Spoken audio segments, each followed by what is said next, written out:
Psychology में एक term होता है जिसको हम लोग संक कॉस्ट फैलेसी बोलते हैं। ये होता क्या है?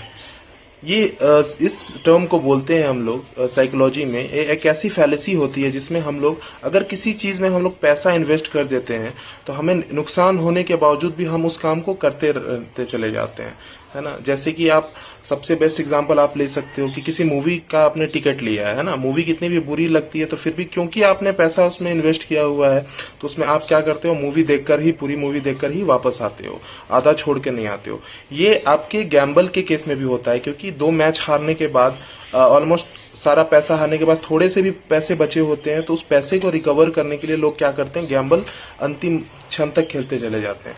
संक कॉस्ट फैलेसी का हमेशा नेगेटिव इम्पैक्ट ही नहीं होता है, ये कभी कभी आप देखो पॉजिटिव इम्पैक्ट भी होता है। जैसे कि आप लोग जिम मेंबरशिप लेते हो, जिम मेंबरशिप लेने में एक साथ बहुत सारे पैसे देने होते हैं, बहुत सारे पैसे आप देते हो तो वहां पे आपका दिमाग सोचता है कि आपका दिमाग नुकसान नहीं बर्दाश्त कर सकता, तो वहां पे क्या करते हो आप, क्योंकि आपको आपका पैसा रिकवर करना है तो आप जिम का पूरा कोर्स कंप्लीट करके ही आते हो और वो आपको अल्टीमेटली हेल्थ बेनिफिट्स देता है।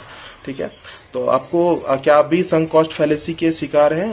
कमेंट सेक्शन में मेंशन कीजिए।